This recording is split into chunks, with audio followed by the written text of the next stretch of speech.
I was hired by the Saudi Arabian government to do this. They said, we are sending our young people to America, France, England, Australia, and they come back and we don't know what to do with them. They're millennials. I say, okay, fine, I will come, 5-day course. On the first day, I disappointed them because what I said is, I'm not going to tell you how to control a millennial. I'm going to tell you that you need to change, they don't need to change. You understand? It's not them that have to change, you have to change because millennials make up 40% of the workforce right now. In 10 years, this will double. So who's in charge? You, most of you, not me and you. Not me and you, but most of you are in charge. You will be leading this. How do I know this? I work with HPDI, a Romanian company now for 15, 16 years almost, and there are 16 millennials and me, the boomer. The boomer has to adapt to the millennial. They're in charge, not me, not in charge. So how do we know what's going to be needed in the coming years? Ask the millennial. Ask them. They will tell you. This is what we need. So the problem is, and I don't know about you, I'm tired of hearing the complaints about millennials. And I say, the company I work with has 16 millennials. They went from nothing, and out of 50, now they're in the top 5 based on revenue, and the top 3 based on team building. So, and all millennials, loyal, hardworking, come on time, given a job to do it, not told how to do it, but this is the job, and they figure out how to do it. So what do they tell us? First of all, we have to get them to follow us, and then in a few years, we're going to have to follow them because they're taking over. And no problem, it's a creative, energetic group. First thing, millennials want more frequent feedback and personalized attention. They want a coach and a teacher, not a boss. This was already said. They want a coach and a teacher, not a boss. So how do we respond? Leading millennials. How do we respond? Create a culture that allows for influencing upwards. That means every person in managerial spot must take feedback from their people. Unless they are psychic. If they are psychic, you don't need feedback. If you're not psychic, you need feedback every month from your direct reports. Second thing, a coach must coach. Make it a system, not haphazard, not every once in a while, but every month, one-on-one with every direct report. They want a coach. Coaching takes place in one-on-one interaction. Millennials want work-life balance. They observed their stressed-out parents who are out of balance. So they want some balance. In fact, their parents were never home, both working. They had to figure out what to eat, what to do. So what's most important to them? Family. Family's most important. And they're not going to start one until they know they can be more balanced starting it. Millennials aren't willing to sacrifice life for work. They want to be judged on results, not on how much time we put in. I'm a baby boomer. We learned that if you skip breaks and lunch, and you're here first, and you stay later than anyone else, you are promotable. We can promote you. You're special. This is stupid. And millennials know it's stupid.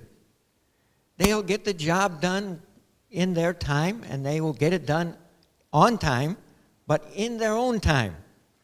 And they don't have to work crazily. They saw what happens to their parents. They don't want it to happen to them. Make health a priority, both individual health and organizational health. Both are necessary.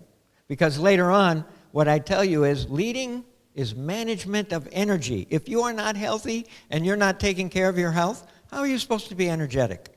How will you energize someone else? So, we make health a priority, both organizationally, and the organization has to support their health.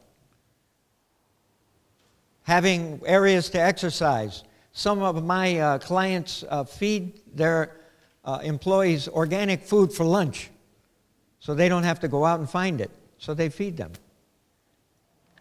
They have an exercise room on the top floor. They can do their banking and their dry cleaning and grocery shopping right there.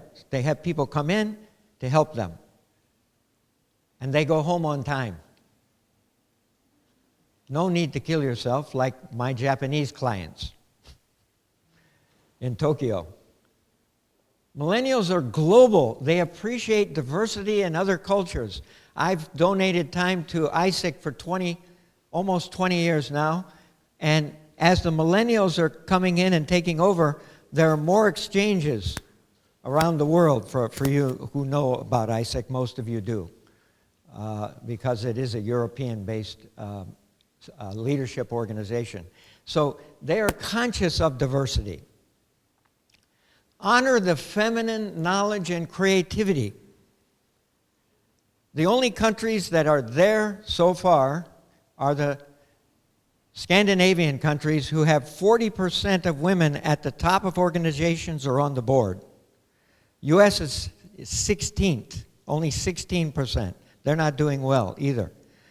But this research tells us that women at the top of management or on the board, those companies produce more profit than any company that doesn't have women on the board or at the top. So the glass ceiling has to be broken completely. This is part of diversity thinking. Millennials know this. They know it already. Think and speak globally. Speak 2 languages, which most Romanians already do. And one of them has to be English. Why? Not because I speak English. I'm from a former British colony. The British made English the business language of the world.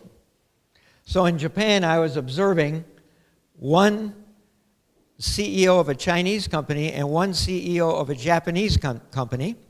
And the Chinese want these special strawberries and these melons the day after they're picked. And I asked the Japanese, who don't speak very good English, what language were they speaking? English. They were speaking English.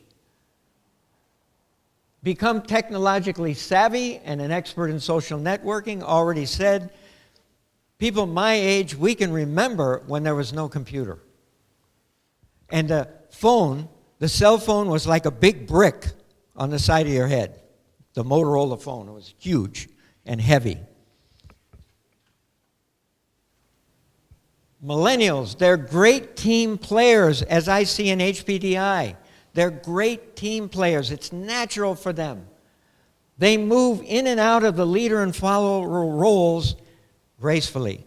If you can't follow somebody, they're not going to follow you when it's time. So you have to be a great follower in order to be a great leader in this coming 25 years, even now. Create leaders at every level of your organization, meaning you share the leadership role. Everybody needs to lead at their level. It's not the job of the manager only. It's the job of every single team member. Practice building alliances and partnerships. Leadership is partnership. It's leader plus followers equals a power called leadership. We have to learn how to build those partnerships and alliances. It's a skill, as the last speaker said. Leadership is not a talent, it's not a gift, it's a skill. If somebody says they're natural-born leaders, then they're a twin or a triplet because somebody followed them out. You would have to be born with followers in order to be a natural-born leader. Millennials, I'm with you. I hate authority. I don't like authority at all. Millennials despise it, and this is the problem in Saudi Arabia, where monarchy means the title is everything. Well, if you're going to lead, and you're going to lead millennials, leading is beyond authority. It's person to person, not position to position. Owning a title doesn't guarantee followership. Just because you have a title doesn't mean I'm following you. You have to earn it with me. Millennials know this. If you don't earn my followership, I move. I go to another organization within 6 months of joining yours. Growth and development, already said, are vital for millennial engagement. Increase your learning agility and ability. Make continuous learning a habit and practice a science-based meditation. I practice transcendental meditation for 46 years. It increases intelligence, creativity, and the ability to achieve self-actualization. So if you don't practice, it's MT here, TM in US, then practice some technique, but look at the science behind the technique. What does it say that it does? Millennials want supervisors and team leads to focus on their strengths and not make their weaknesses something that isn't irrelevant. Focus on our strengths. All of us, boomers, millennials, we have our problems. We have our weaknesses. Focus on our strengths and make the other weaknesses irrelevant. They're energized by knowing that their work resonates with their purpose. They want to know that they're making a difference for the world. And that's probably the most important thing about a millennial. They're not going to work at a job that isn't connected to their purpose. So leading is management of energy. You want to energize people to do a good job, to be a partner of yours, a follower of yours. You have to energize them and also yourself. Thanks. Appreciate it.